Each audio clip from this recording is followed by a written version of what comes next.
오늘도 리얼미터 이택스 대표 나오셨습니다. 어서 오십시오. 네, 안녕하세요. 김현정의 뉴스쇼 의뢰로 조사, 스페셜 여론조사가 2건이 있었어요. 네. 첫 번째는 베를린 선언. 그렇습니다. 예. 저희가 문재인 대통령이 독일 방문 중이던 지난 금요일 7일에 조사한 내용인데요. 전국 19세 이상 성인 9,682명에게 접촉해서 최종 505명이 응답을 완료, 5.2%의 응답률을 나타냈고요. 무선 전화 면접과 유무선 자동 응답 혼용 방식이었고 표본 오차는 95% 신뢰 수준에서 플러스 마이너스 4.4%포인트였습니다. 예. 다음과 같이 질문을 했는데요.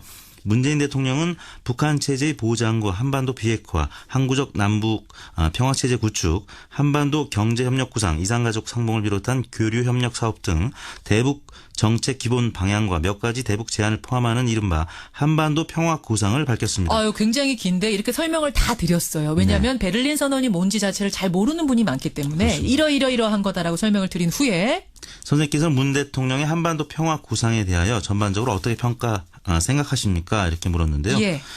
두 가지 의미가 다 담겨져 있습니다. 하나는 방향에 동의하는지 여부하고 또 하나는 실현 가능성이 있는지 없는지 여부를 한 문항에 다 담아봤는데요. 예. 첫 번째 보기는 방향에 동의하고 실현 가능성도 있다. 그리고 두 번째는 방향에 동의하지만 실현 가능성은 없다. 예. 또 세 번째는 방향에 동의하지 않지만 실현 가능성은 있다. 마지막으로 방향에 동의하지 않고 실현 가능성도 없다. 이런 보기로 물었습니다. 그러니까 문재인 대통령의 베를린 선언이란 건 제재도 제재지만 평화가 같이 가야 한다 이런 거거든요. 그래서 이산 가족도 만나야 하고 뭐 네. 교류 협력 사업도 계속해야 되고 이런 내용이 담겨 있어요. 그러니까 이 방향은 동의해도 힘들 거야. 실현 가능성은 의아해하는 분도 계실 수 있고 또 두 개 다 찬성하는 분, 둘 다 반대하는 분도 계실 수 있단 말입니다. 어떻게 결과가 나왔나요? 방향에 동의하고 실현 가능성도 있다. 두 가지 모두의 긍정한 응답이 42.4%로 가장 높았고요. 42.4%가 방향도 맞고 실현도 될 거다. 네. 그리고요. 두 번째는 방향에 동의하지만 실현 가능성은 없다는 의견이 23.8%로 두 번째를 기록했고요. 예. 방향에 동의하지 않고 실현 가능성도 없다. 두 가지 부정한 응답이 17.2%로 세 번째로 나타났고요. 방향도 그 방향 아니고 네. 대화와 제재 같이 가는 거 아니고 실현도 안 될 거다. 17.2%. 방향에 동의하지 않지만 실현 가능성은 있다는 의견이 5.3%로 네 번째로 나타났습니다. 그래요. 그러면은 일단 방향에 동의한다라고 보신 분만 합하면 한 66.2%가 방향 맞다. 네. 하지만 여기에서 이제 실현 가능성까지 묻게 되면 3분의 1 정도는 갸우뚱? 그렇습니다. 실현은 어려울 거야. 이렇게 보시는 거예요. 어떻게 분석해 보셨습니까? 그리고 또 실현 가능성만 본다면 47.7%가 실현 가능성이 있다. 또 41%가 실현 가능성이 없다. 오차 범위 내에서 6.7%포인트 실현 가능성이 있다고 응답을 했는데요. 실현 가능성만 또 따로 떼서 질문을 하셨군요. 네. 예. 한 문항 이제 두 가지 척도를 다 담아봤습니다. 예. 여하튼 방향성에서는 3명 중에 2명이 동의해서 66.2%가 긍정평가를 했고 다만 실현 가능성은 북한의 입장이 지금 워낙 변하지 않고 있기 때문에 오차 범위 내에서 실현 가능성이 있다는 의견이 소폭 높게 나타났습니다. 이게 어느 당을 지지하는가에 따라서도 좀 결과 차이가 있습니까? 그렇습니다. 동의 반대 이 부분만 본다면 민주당 지지층이 동의가 84%로 가장 높았고요. 정의당 73% 두 번째로 나타났습니다. 국민의당 지지층도 59.1%로 나타났고요. 바른정당 58.2%로 높았는데 다만 자유한국당 지지층에서는 이와는 반대로 동의하지 않는다가 62.6% 동의한다가 32%로 다른 정당과는 다른 입장을 나타냈습니다. 그렇군요. 여러분은 어떻게 생각하세요? 베를린 선언 좀 어려운 문제였는데 저희가 한번 여론조사로 던져봤고 김현정의 뉴스쇼 의뢰 스페셜 여론조사 두 번째 주제로 가보겠습니다. 두 번째는 최근에 정부가 발표한 블라인드 채용에 관한 조사예요.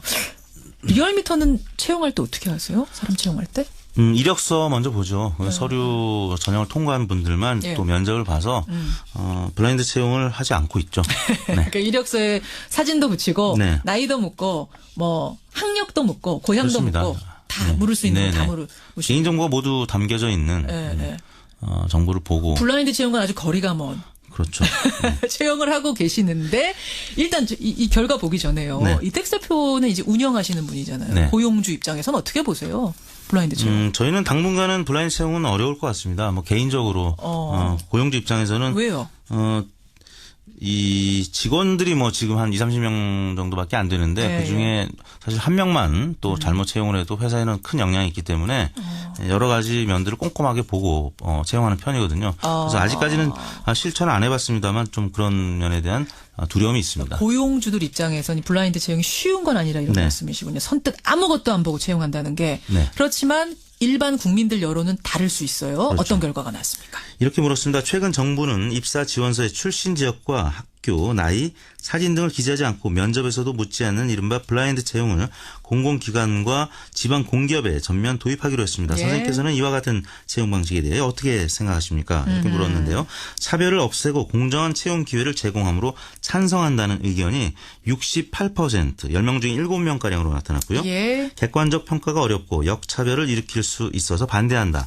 23.1%로 대략 3배가량 찬성 의견이 높게 나타났습니다. 이 정도면 압도적이라고 봐야 되는 거죠. 그렇습니다. 예, 블라인드 채용에 찬성한다. 68%. 객관적으로 평가가 어려울 거다. 역차별 생길 거다. 그래서 반대한다가 23.1%. 네. 어떤 분들이 특히 더 많이 찬성하셨어요? 대체로 보면 서울 또 지방으로 나눠서 본다면 지방 특히 이제 광주 전라가 찬성 74.4%, 대구 경북이 74%, 경기 인천이 68%. 예, 예. 뭐 대략 지방이 아무래도 취업의 기회 요인이 적기 때문에 그렇죠. 이런 의견이 나타난 것 같고요. 연령별로는 30대, 40대, 20대가 찬성 의견이 압도적으로 높았습니다. 반면에 60대 이상은 상대적으로는 높지 않았고요. 제가 속한 40대 같은 경우는 예. 80.1%가 찬성했고 저와 의견이 같은 의견은 16.3%에 그쳤습니다. 굉장히 소수 의견이세요. 네. 16.3%.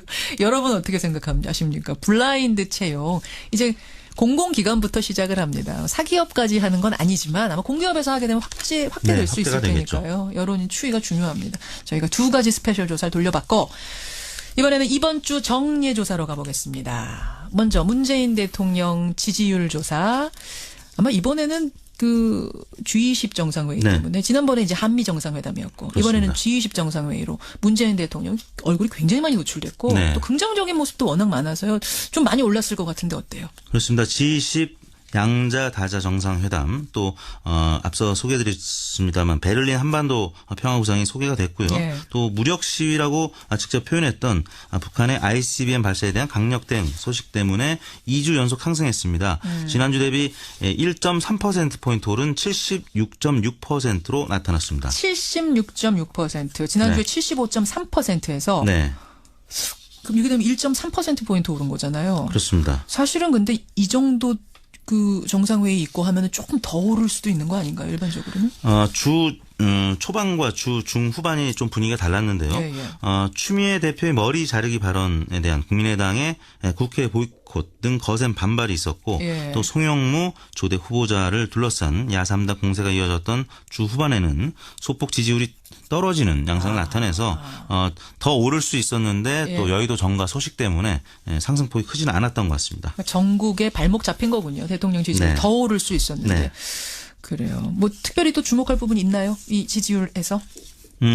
일간으로 보면은 예. 75.6%로 월요일 날 시작을 했었는데요. 오바마 전 미 대통령이 월요일 날 문재인 대통령과 면담을 했었죠. 예. 출발은 산뜻했습니다. 그리고 화요일 날은 70.4%로 올랐고 수요일 77.1, 목요일 77.2 횡보하다가 말씀드린 대로 여의도 정가에 부정적인 소식이 전해지면서 금요일 날은 75.9%로 하락한 것으로 나타났습니다. 일간 집계는 그렇습니다. 네. 이번에는 정당 지지도 가보겠습니다. 조금 전에 국민의당 인터뷰를 하는 동안에도 문자가 정말 많이 들어왔어요. 임채승님은 아니 국민의당이 뭐 할 말이 그렇게 많다고요. 입이 100만 이분은 100개도 아니고 100만 개여도 숨지기고 있어야 됩니다. 그래도 모자른 판에 유영대님도 비슷한 말씀 하셨어요. 게다가 청취자 전화도 하나 왔네요. 삐쳐서 화난다고 일을 안 하면 됩니까? 예, 추경 같은 거 해야 될 건 해야죠. 회사에서도 그렇게 일 안 합니다. 이렇게 전화 주신 분도 계시고. 반면에 1302님은 민주당에서는 아예 말을 하지 말아야 정상입니다. 왜냐고요? 민주당도 검찰에다가 맡겨야지 뭘 자꾸 협치를 방해하는 이런 행동을 하느냐 이런 문자도 오고 있는데 정당 지지율 어떻게 변했습니까? 네, 민주당이 53.4%, 지난주와 큰 변화가 없었고요. 자유한국당이 16.2%, 지난주 대비 0.3%포인트 올랐습니다. 예. 바른정당이 6.6%로 모처럼 3위로 오차 범위 내에서 올라섰고요. 그다음에 정의당이 6.2%, 국민의당이 5.1%로 하락세는 멈췄는데 아무튼 최하위, 최저치를 계속 이어갔는데요. 예. 국민의당은 제보 조작 단독 범행에 대한 당 진상조사 결과가 발표된 월요일 이후에 한 이틀 후에는 4.5%까지 이 수요일 날 떨어졌는데요. 예. 추미애 민주당 대표의 머리 자르기 발언이 있은 다음부터는 소폭 반등을 해서 5.1%로 마감이 됐습니다. 여전히 최하위입니다. 네. 정의당, 바른정당보다 낮은 5.1 기록하고 있는데 다만 지난주에도 5.1. 네. 더 떨어지는 것만 지금 살짝 멈춘 상태. 네, 일간으로는 4.5%까지 떨어졌다가 다시 머리 자르기 발언 때문에 좀 반등한 근데 것 이게 지금 같습니다. 어제의 그 구속영장 청구는 안 들어간 거잖아요. 그렇죠. 반영이 안 된 거기 때문에 네. 지금 어떻게 됐을지 구속영장 청구가 또 어떤 결과를 만들어낼지는 조금 더 봐야 될 것 같습니다. 네. 이번 주간 집계는 7월 3일부터 7일 금요일까지 5일 동안 전국 19세 이상 유권자 47,395명의 통화를 시도해서 최종 2,518명의 응답을 완료했고요. 예. 5.3%의 응답률이었습니다. 조사 방법은 같았고요. 표본 오차는 95% 신뢰 수준에서 플러스 마이너스 2%포인트였고 자세한 내용은 중앙선거 여론조사 심의위원회 홈페이지를 참조하시면 되겠습니다. 그래요. 문재인 대통령 지난주 75.3에서 76.6 이건 이 정도면 많이 오른 거 아닌가요? 문자들도 지금 들어오는데 네. 예, 사실은 올랐죠. 지난주부터 2주 연속으로 상승하는 겁니다. 다만 더 많이 오를 수도 있었다. 이 부분을 지적한 거고요. 실현 가능성이 있다고 응답을 했는데요. 실현 가능성만 또 따로 떼서 질문을 하셨군요. 네. 예. 한문항 이제 두 가지 이 척도를 다 담아봤습니다. 예. 여하튼 방향성에서는 3명 중에 2명이 동의해서 66.2%가 긍정평가를 했고 다만 실현 가능성은 북한의 입장이 지금 워낙 변하지 않고 있기 때문에 예. 오차 범위 내에서 실현 가능성이 있다는 의견이 소폭 높게 나타났습니다. 이게 어느 당을 지지하는가에 따라서도 좀 결과 차이가 있습니까? 그렇습니다. 동의 반대 이 부분만 본다면 민주당 지지층이 동의가 84%로 가장 높았고요. 정의당 73% 두 번째로 나타났습니다. 국민의당 7.2%로 세 번째로 나타났고요. 방향도 그 방향 아니고 네. 대화와 제재 같이 가는 거 아니고 실현도 안 될 거다. 17.2%. 방향에 동의하지 않지만 실현 가능성은 있다는 의견이 5.3%로 네 번째로 나타났습니다. 그래요. 그러면은 일단 방향에 동의한다라고 보신 분만 합하면 한 66.2%가 방향 맞다. 네. 하지만 여기에서 이제 실현 가능성까지 묻게 되면 3분의 1 정도는 갸우뚱? 그렇습니다. 실현은 어려울 거야. 이렇게 보시는 거예요. 어떻게 분석해 보셨습니까? 그리고 또 실현 가능성만 본다면 47.7%가 실현 가능성이 있다. 또 41%가 실현 가능성이 없다. 오차 범위 내에서 6.7%포인트. 평화가 같이 가야 한다 이런 네. 거거든요. 그래서 이산 가족도 만나야 하고 네. 교류 협력 사업도 계속해야 되고 이런 내용이 담겨 있어요. 그러니까 이 방향은 동의해도 힘들 거야. 실현 네. 가능성은 의아해하는 분도 계실 수 있고 또 두 개 다 찬성하는 분, 둘 다 반대하는 분도 계실 네. 수 있단 말입니다. 어떻게 결과가 나왔나요? 방향에 동의하고 실현 가능성도 있다. 두 가지 모두의 긍정한 응답이 42.4%로 가장 높았고요. 42.4%가 방향도 맞고 실현도 될 거다. 네.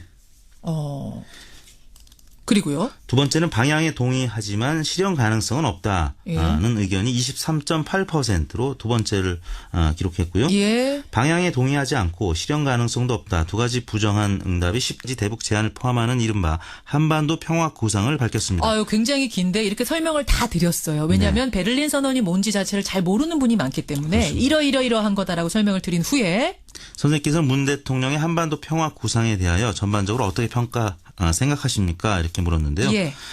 두 가지 의미가 다 담겨져 있습니다. 하나는 방향에 동의하는지 여부하고 또 하나는 실현 가능성이 있는지 없는지 여부를 한 문항에 다 담아봤는데요. 예. 첫 번째 보기는 방향에 동의하고 실현 가능성도 있다. 그리고 두 번째는 방향에 동의하지만 실현 가능성은 없다. 예. 또 세 번째는 방향에 동의하지 않지만 실현 가능성은 있다. 마지막으로 방향에 동의하지 않고 실현 가능성도 없다. 이런 보기로 물었습니다. 그러니까 문재인 대통령의 베를린 선언이란 건 제재도 제재지만 오늘도 리얼미터 이택스 대표 나오셨습니다. 어서 오십시오. 네, 안녕하세요. 김현정의 뉴스쇼 의뢰로 조사 스페셜 여론조사가 두 건이 있었어요. 네. 첫 번째는 베를린 선언. 그렇습니다. 예. 저희가 문재인 대통령이 독일 방문 중이던 지난 금요일 7일에 조사한 내용인데요. 전국 19세 이상 성인 9,682명에게 접촉해서 최종 505명이 응답을 완료, 5.2%의 응답률을 나타냈고요. 무선 전화 면접과 유무선 자동응답 혼용 방식이었고 표본 오차는 95% 신뢰 수준에서 플러스 마이너스 4.4%포인트였습니다. 예. 다음과 같이 질문을 했는데요. 문재인 대통령은 북한 체제의 보장과 한반도 비핵화, 항구적 남북 평화 체제 구축, 한반도 경제 협력 구상, 이산가족 상봉을 비롯한 교류 협력 사업 등 대북 정책 기본 방향과 몇 가지